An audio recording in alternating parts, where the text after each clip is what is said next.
Nous sommes dimanche 8 juin 2025. Bonjour et merci de nous rejoindre pour le forum du jour sur New Info. Nous sommes en direct. Si vous nous recevez depuis chez vous, vous pouvez également nous suivre en direct en vous abonnant sur nos médias sociaux Meta ou encore sur YouTube. Le 4 juin dernier, le président américain Donald Trump a signé un décret interdisant l'entrée aux États-Unis à partir de demain, 9 juin, pour les ressortissants de 12 pays, dont 7 Africains, Libye, Somalie, Soudan, Tchad, Congo, Guinée équatoriale, Érythrée. La décision met en lumière une volonté de politique migratoire américaine qui, pour des raisons de sécurité nationale, cible principalement 7 pays africains.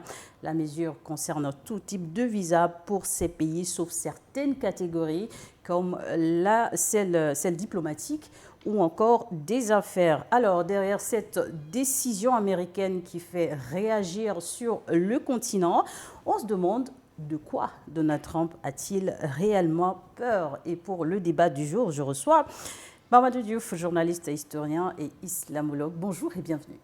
Merci, bonjour Charlotte, bonjour à tous les téléspectateurs de New World. Ravi de vous retrouver sur le plateau de forum, je dirais. Ouais, on se retrouve cette fois au niveau du forum. Du forum. Un petit clin d'œil à la Palestine ce matin, on peut le voir. Un gros souci, surtout qu'on est toujours dans la période de la fête, parce que la fête, c'est le jour même, c'est les 3 jours qui suivent, donc jusqu'au lundi, on est au niveau de la fête. Bon, vous imaginez, ils ont prié sans mosquée, ils ont prié sans maison.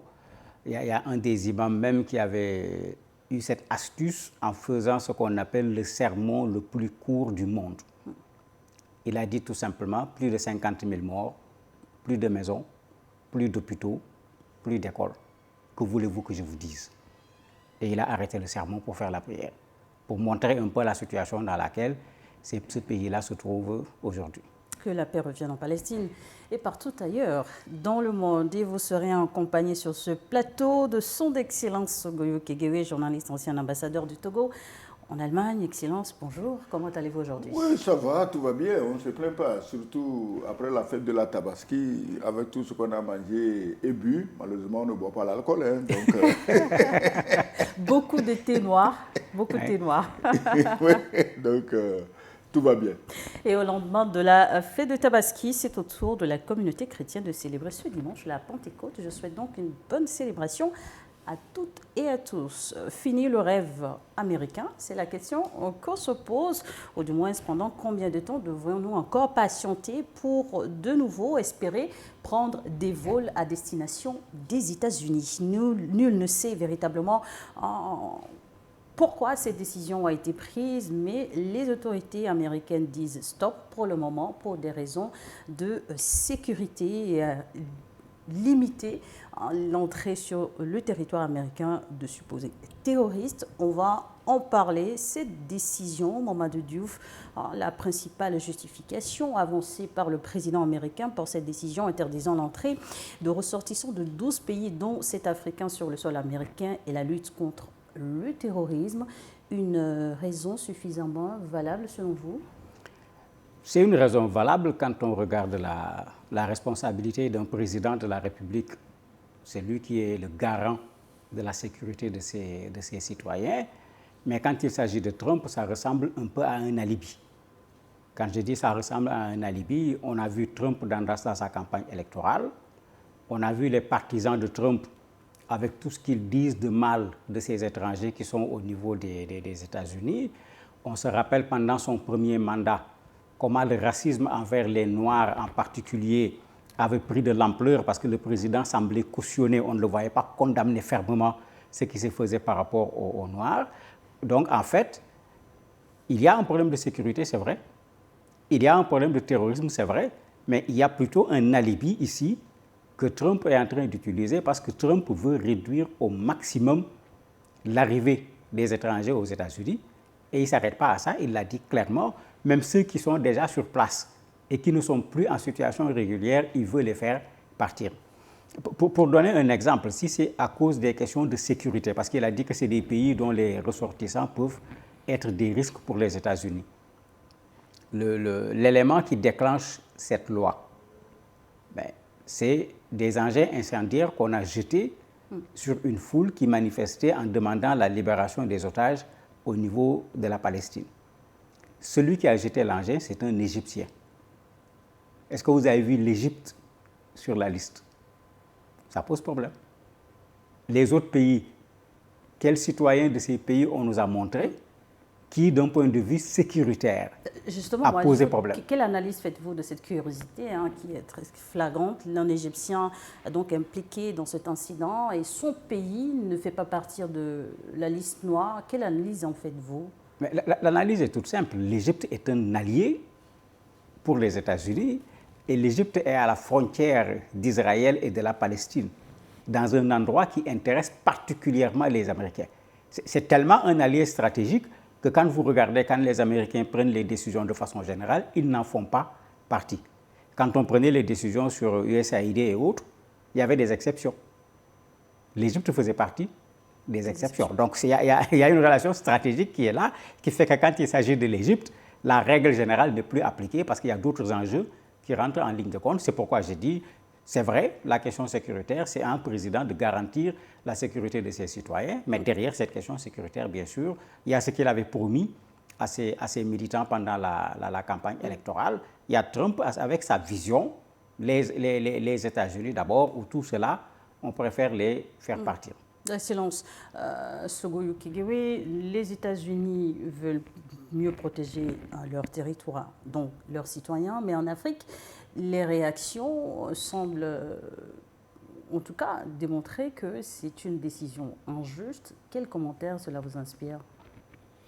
Mais écoutez, comme l'a dit M. Diouf, le président Trump a le droit de prendre toutes les mesures qu'il juge nécessaires pour assurer la sécurité de l'Amérique et des Américains. Personne n'ira commenter ça. Et c'est le devoir de tous nos États de prendre des dispositions qui assurent la sécurité du pays et des habitants du pays. Donc, si Trump veut vraiment assurer la sécurité des Américains, ça aurait été bon qu'on fit la liste des pays dont les ressortissants posent des problèmes de sécurité aux États-Unis et qu'on les trie par gravité de choses avant de dire, bon, tel pays ne sont pas admis à venir aux États-Unis. Peut-être aussi par mesure de précaution, d'élargir Oui. cette liste. Le problème, c'est qu'on a tapé sur les plus faibles. Vous voyez, quand il y a une décision, jette un coup d'œil circulaire, on veut que le peuple américain sache que le président lutte contre l'immigration et on tape sur les plus faibles. C'est-à-dire que ces gens-là, les gens de nos pays qui vont là-bas, ils ne causent aucun problème. C'est des gens, ils vont, ils travaillent. C'est des gens, ils ont 2, 3, 4 jobs dans la journée et la nuit pour vivre. Ce n'est pas eux qui posent des problèmes de sécurité aux États-Unis. Si l'Amérique veut régler des problèmes de sécurité, mais pourquoi ils ont fait un mur en Californie pour l'entrée sud des États-Unis? Mais le mur, pour finir, il ne fonctionne pas. On sait d'où viennent tous ceux qui font les trafics de tout genre, je ne dis même pas sur la drogue, tout genre, et qui causent des fusillades à longueur de journée dans les villes américaines. On les connaît. Maintenant, tu reviens, si on dit terrorisme, montrez-moi un seul acte terroriste posé par un ressortissant des pays cités. Je ne dis pas qu'ils sont tous innocents, mais qu'on nous les montre. Par contre, les actes terroristes aux États-Unis, on sait d'où ils viennent. Et le 11 septembre, mais il n'y avait pas un Africain dedans, à ma connaissance. Et s'il y a un Africain, justement, peut-être c'est un Égyptien. Sinon, il n'y avait pas un Africain dedans. Et c'est l'acte terroriste le plus violent, le plus, comment on dit ça, qui soit. Donc, aucun Africain n'est dedans.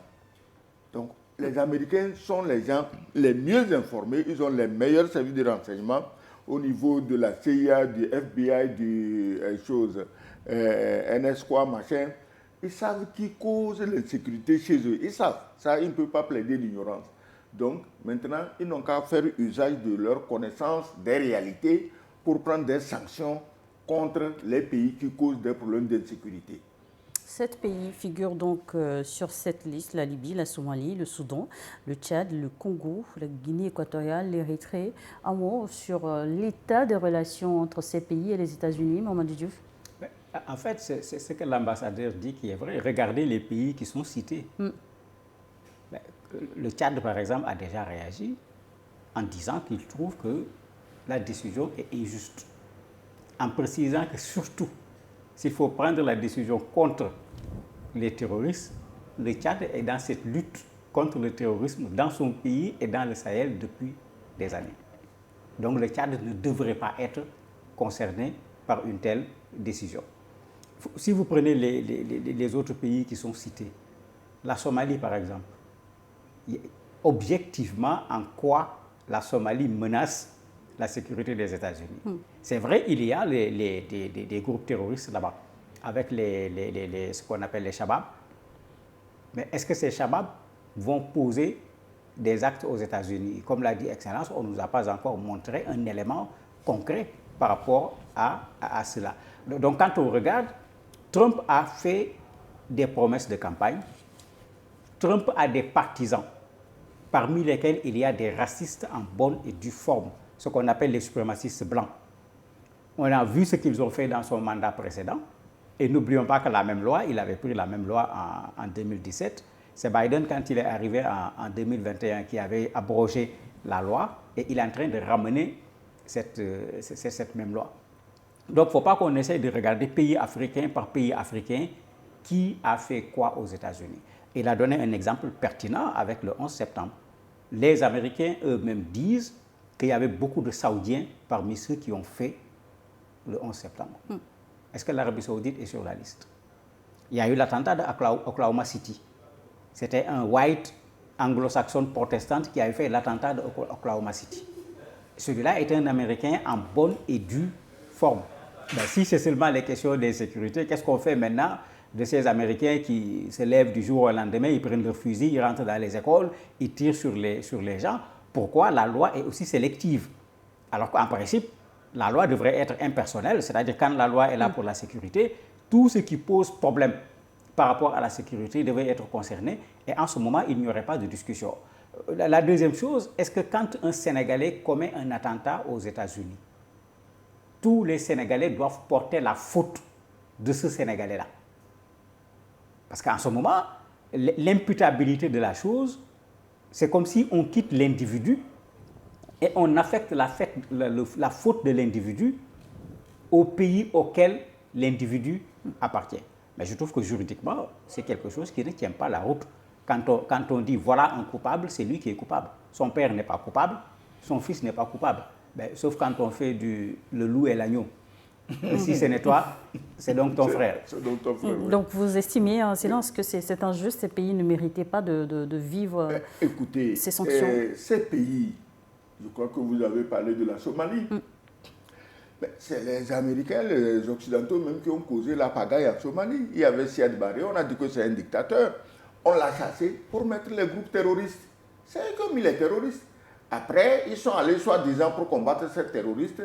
Et je crois que tu as vu l'événement poignant avec le film La chute de l'aigle, je crois, où on a tué des soldats américains qu'on a traînés dans les rues de Mogadiscio.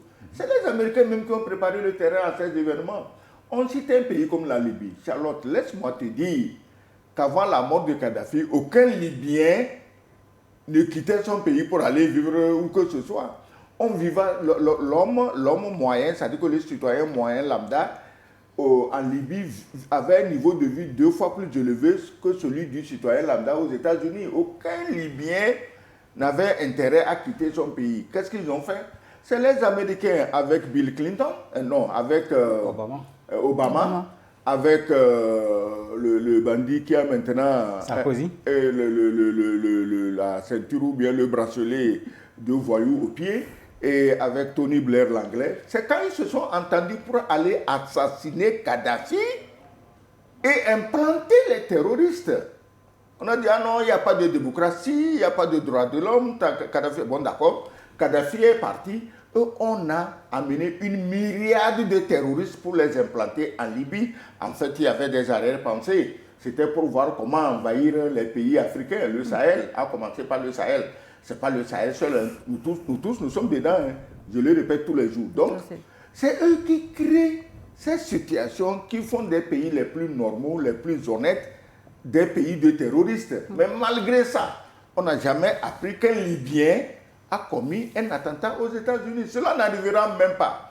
Ni qu'un Somalien a commis un attentat aux États-Unis. Mais si les Américains viennent sur le territoire somalien pour provoquer les Somaliens, tout comme les Américains, ont le droit de se défendre. Je dis que les Américains ont le droit de se défendre. Et les autres pays, c'est qui? Somalie. La Somalie, la Somalie, la Libye, la Somalie, le Soudan, le Tchad, le Congo, le Soudan, la Guinée équatoriale, mais également l'Érythrée. Attends, le Soudan. Qui a coupé le Soudan en deux? C'est les mêmes. Le Soudan était un pays. Justement, ces pays sont actuellement en difficulté, où les populations sont en difficulté, prises en otage par les conflits. Est-ce que cette décision va être également enfoncer encore le clou? C'est eux qui ont foutu le bordel au Soudan. Le Soudan vivait tranquillement. C'était le pays le plus vaste d'Afrique. 2 500 000 km² le Soudan. Ils ont dit non, c'est trop grand, on va couper.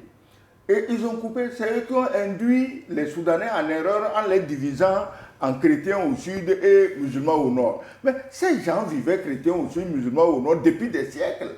Ce n'est pas une nouveauté. Que les Soudanais vivent entre chrétiens et musulmans n'était pas une nouveauté. C'est le même schéma qu'ils ont amené au Mali. Ah non, les Touaregs un peu blancs au nord, ce n'est pas la peine de se mêler aux négroïdes du sud, on va couper la Zawad. C'est le même schéma. Et quand ils vont finir de semer la terreur dans ces pays, les ressortissants de ces pays n'ont d'autre choix que de chercher à trouver une meilleure vie ailleurs. Et dans la recherche de la meilleure vie, ils vont jusqu'aux États-Unis. Mais ils ont quand même la discipline de ne jamais faire des attentats là-bas. Je n'ai jamais vu, peut-être je ne vois pas tout, je ne connais pas tout, mais je n'ai jamais eu un cas où un Somalien a fait un attentat, un Libyen a fait un attentat, ou un Somalien ou un Libyen vendait la drogue aux enfants dans les rues devant les écoles aux États-Unis. Ça, je n'ai jamais appris ça. La Guinée équatoriale, tout de même, c'est un pays riche. Ça m'étonnerait qu'un ressortissant de Guinée équatoriale aille aux États-Unis pour faire le travail que font nos frères, le travail très difficile qu'ils font pour vivre. Parce qu'en Guinée équatoriale, il peut mieux vivre l'Érythrée.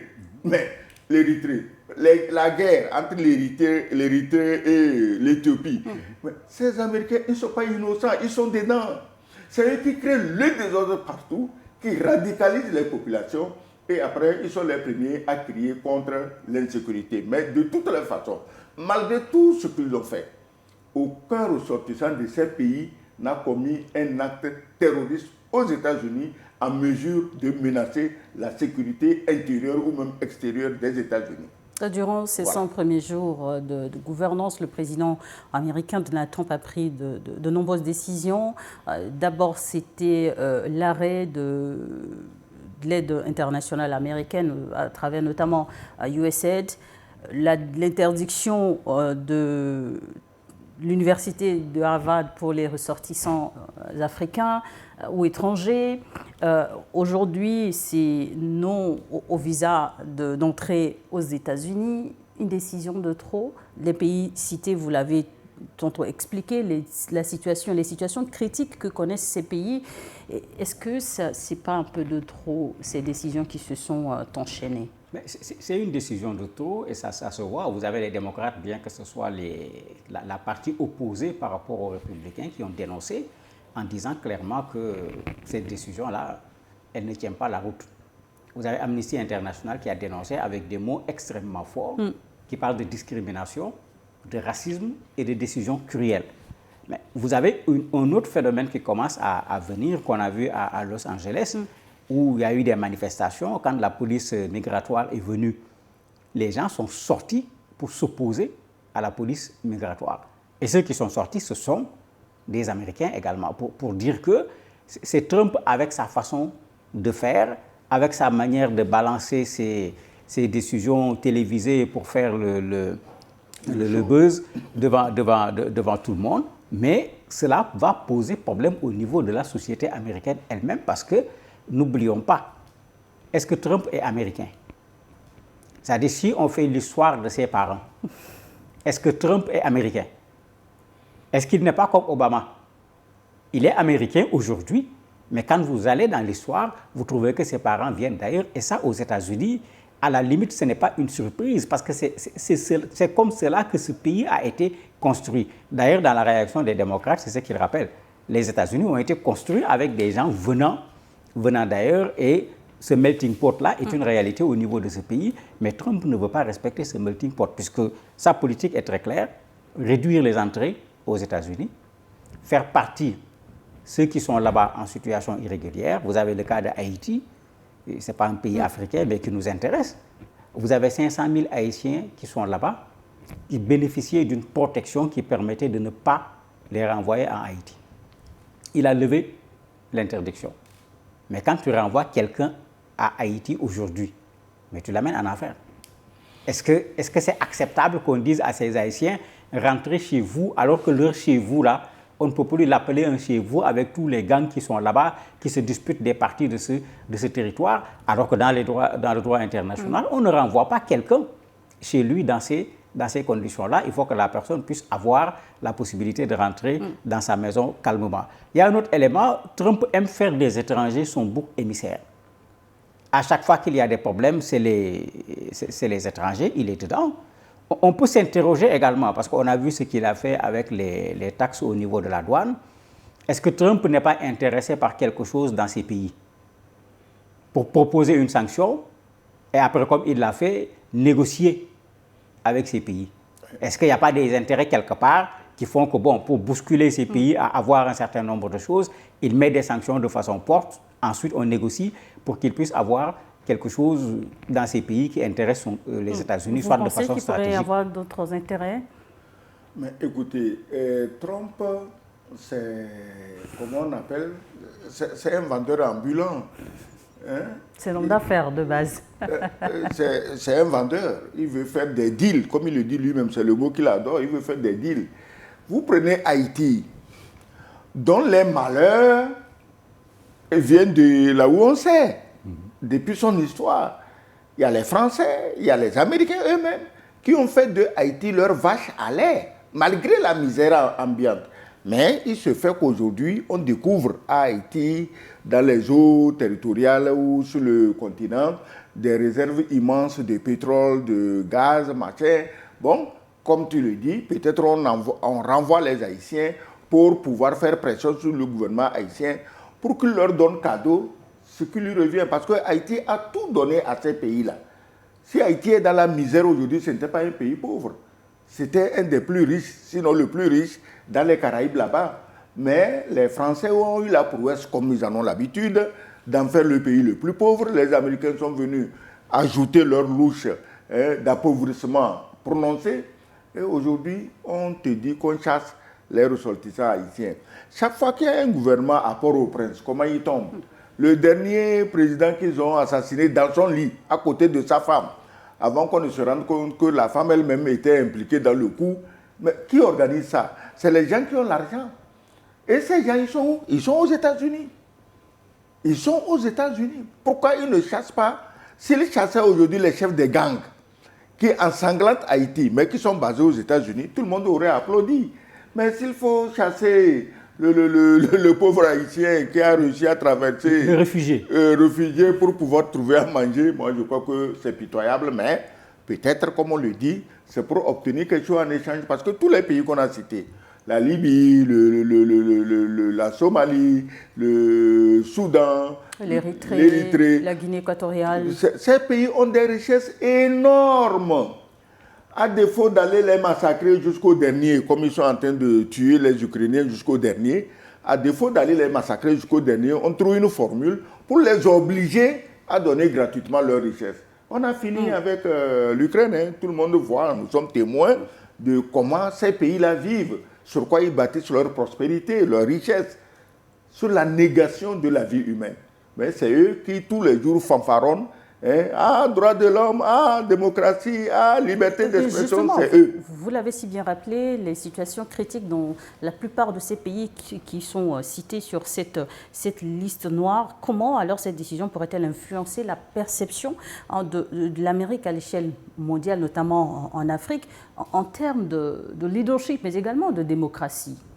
Mais c'est qu'en fait, il faut pas qu'on cherche à voir comment on va percevoir notre relation avec les États-Unis. Il faut regarder toute l'histoire de l'Afrique par rapport aux États-Unis. Si ce n'est pas des questions stratégiques, si ce n'est pas les richesses minières, si ce n'est pas les terres rares, est-ce que les États-Unis sont véritablement intéressés par le continent africain? En fait, c'est là où on doit faire attention par rapport à certaines approches. Je disais au départ, il est le président des États-Unis. Il est tout à fait normal qu'il se soucie de la sécurité de ses citoyens. Mais on voudrait bien voir exactement la même chose dans nos pays. Pas seulement par rapport à la sécurité des citoyens, mais par rapport également à la préservation des biens qui sont dans ces pays pour que ce soit les citoyens du pays qui profitent le plus de ces biens qui sont présents dans ces pays. Mais quand vous regardez la méthode Trump, Trump fait tout pour éviter le multilatéral. Il veut du bilatéral avec des États-Unis, un pays très fort, qui va se mettre en face d'un pays comme la Somalie, qui n'est déjà pas fort, qui se trouve en plus en situation de difficulté. Mais quand on dit ces deux pays négocient, il est clair que la négociation, quand vous mettez dans la balance, ce n'est pas la peine de demander qu'est-ce qui va se passer.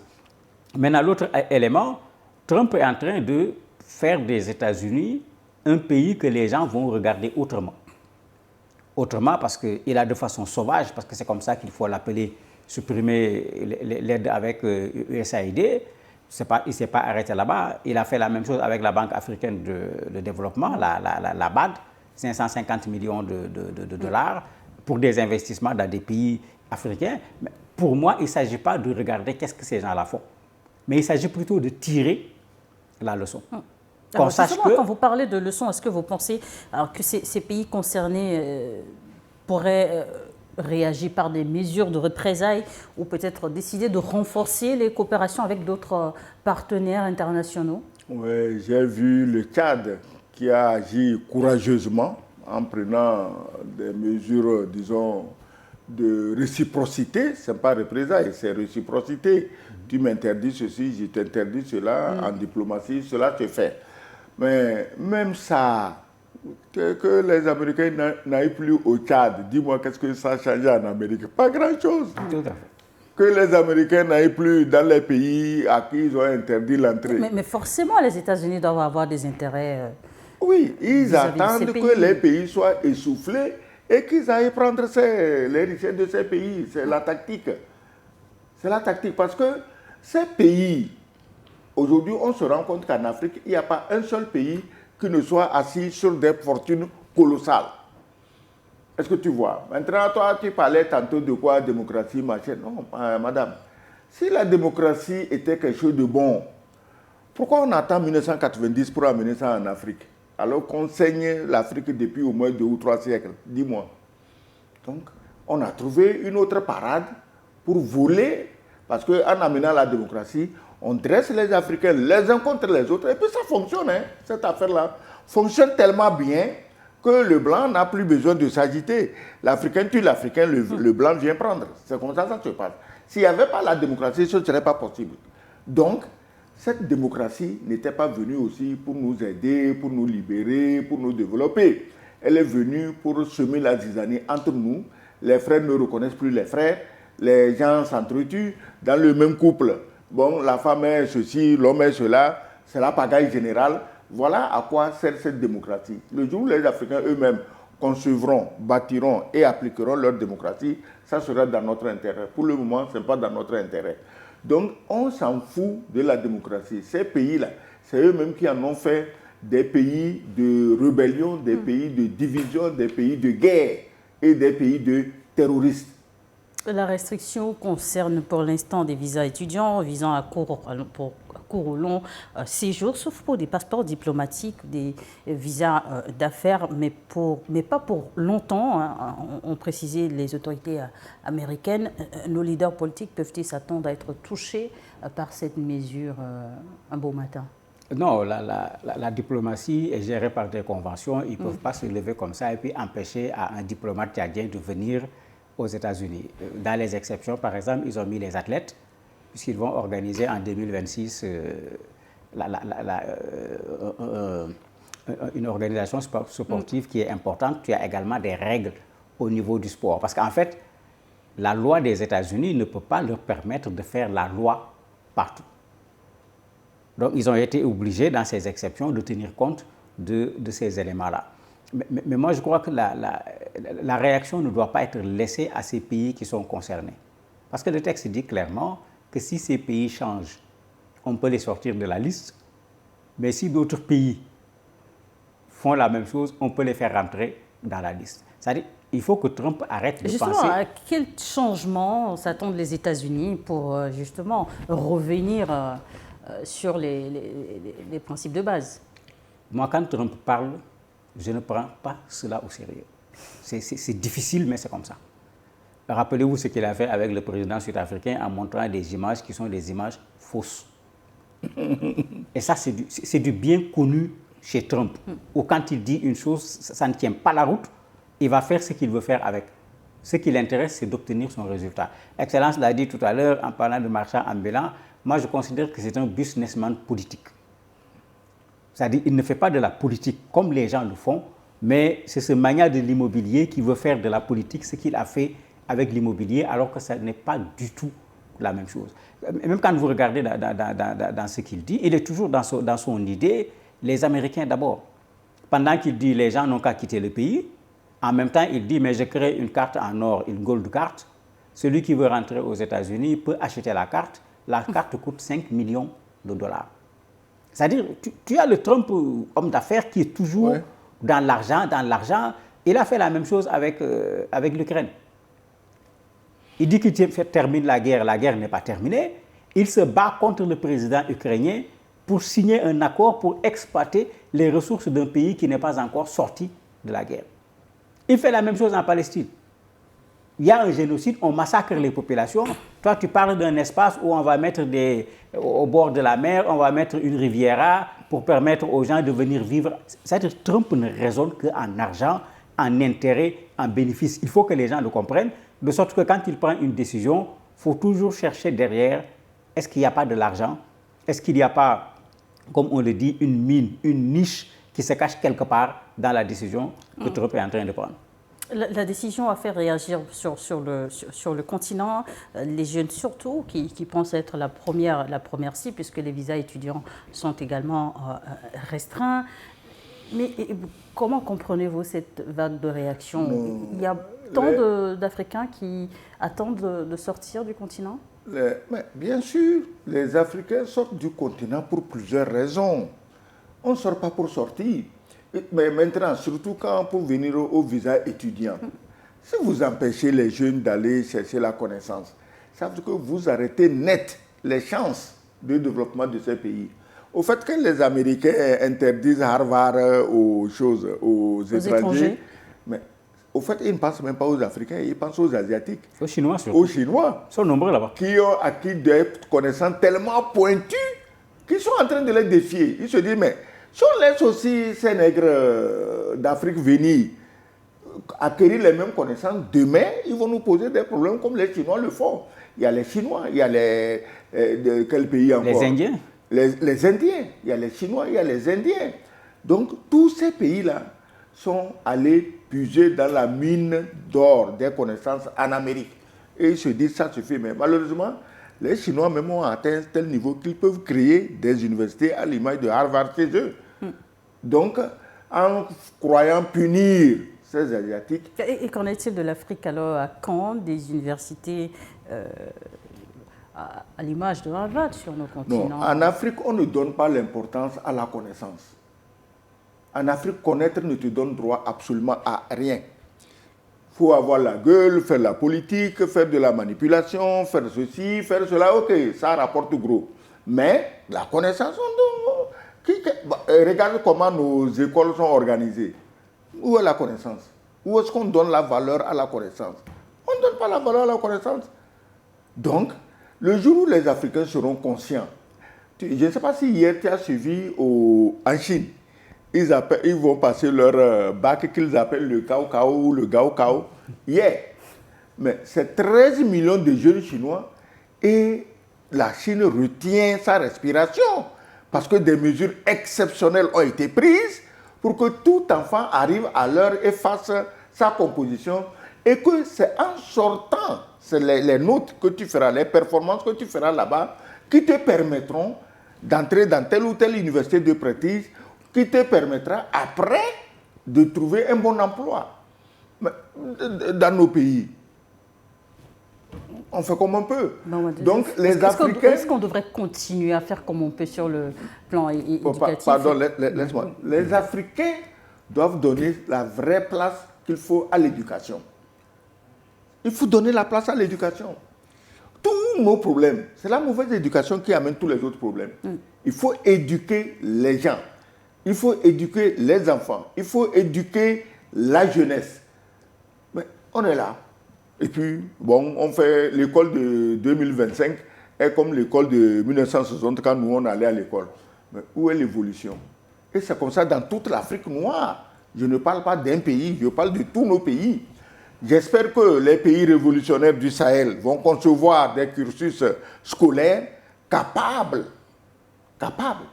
d'apporter la connaissance et des connaissances pratiques. Moi, je suis surpris quand tous les jours je lis qu'un jeune ingénieur burkinabé a inventé un moulin, qu'il a inventé ceci. Voilà, en fait, ce que l'éducation devait donner dans nos pays et non la cravate et le costume. Voilà. Des réactions. En fait, il faut que si on veut régler cette question, que les étudiants africains restent sur le continent africain, qu'il y ait des débouchés.